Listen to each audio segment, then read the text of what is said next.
Assalamualaikum warahmatullahi wabarakatuh. Selamat pagi anak-anak kelas 4C. Bagaimana kabarnya hari ini? Semoga sehat selalu ya. Hari ini kita masih belajar tema 1, subtema 1 tentang keberagaman budaya bangsaku, Mupel Ilmu Pengetahuan Alam. Kemarin kita sudah belajar tentang bunyi. Kali ini kita akan belajar tentang perambatan bunyi.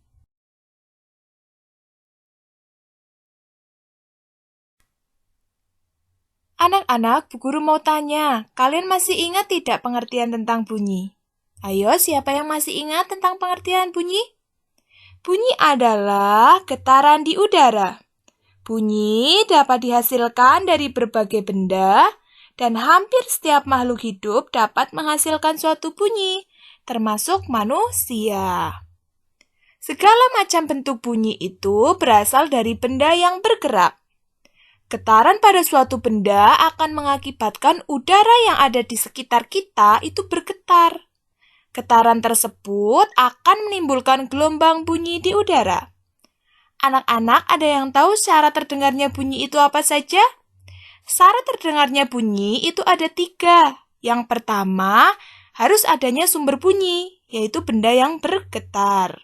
Yang kedua, adanya medium atau zat antara untuk merambatnya suatu bunyi. Dan yang ketiga, yaitu ada penerima bunyi yang berada di dekat atau dalam jangkauan sumber bunyi itu sendiri.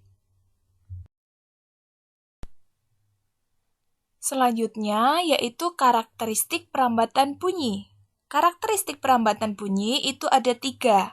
Yang pertama, yaitu bunyi merambat melalui benda padat. Yang kedua, bunyi merambat melalui benda cair. Dan yang ketiga, bunyi merambat melalui benda gas. Yang pertama, kita akan belajar tentang bunyi dapat merambat melalui benda padat. Perambatan bunyi melalui benda padat lebih cepat terdengar daripada melalui benda cair atau gas. Bunyi dapat merambat melalui bantuan benda padat. Perhatikan contoh pada gambar di samping. Pada gambar tersebut ada kegiatan anak yang bermain telepon-teleponan menggunakan kaleng dan benang kasur. Jadi bunyi itu merambat melalui kaleng dan benang kasur. Karakteristik perambatan bunyi yang kedua yaitu bunyi merambat melalui benda cair. Perambatan bunyi dapat melalui air. Ketika kita membenturkan 2 buah batu di dalam air, bunyinya bisa terdengar dari luar air. Hal ini menunjukkan bahwa bunyi merambat melalui air. Perhatikan gambar tersebut. Di dalam sebuah tong atau drum atau di dalam tempat yang berisi air, kita dapat mendengarkan suara benda yang dijatuhkan ke dalam air dengan menggunakan alat bantu seperti corong. Karakteristik perambatan bunyi yang ketiga yaitu bunyi merambat melalui benda gas. Salah satu benda gas adalah udara. Coba perhatikan gambar di samping. Ketika kita sedang berbicara dengan orang lain dan kita mendengarkan suara orang itu, berarti suara itu dirambatkan melalui udara. Anak-anak, kalian tahu tidak faktor-faktor yang mempengaruhi cepat rambat bunyi? Ya, ada 2 faktor. Yang pertama, kerapatan partikel medium yang dilalui bunyi.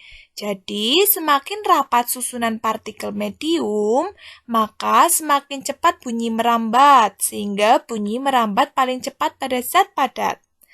Kemudian suhu mediumnya, di mana semakin panas suhu medium yang dilalui, maka semakin cepat bunyi merambatnya.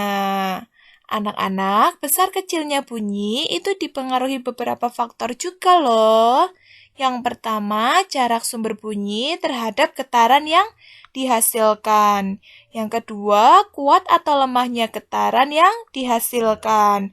Dan yang ketiga, yaitu jenis benda yang bergetar. Anak-anak, semakin jauh sumber bunyi, semakin lemah bunyi itu terdengar. Dan semakin dekat sumber bunyi, maka semakin kuat bunyi itu juga terdengar. dengar. Jadi, gejala ini disebut sebagai efek Doppler. Terima kasih atas perhatiannya.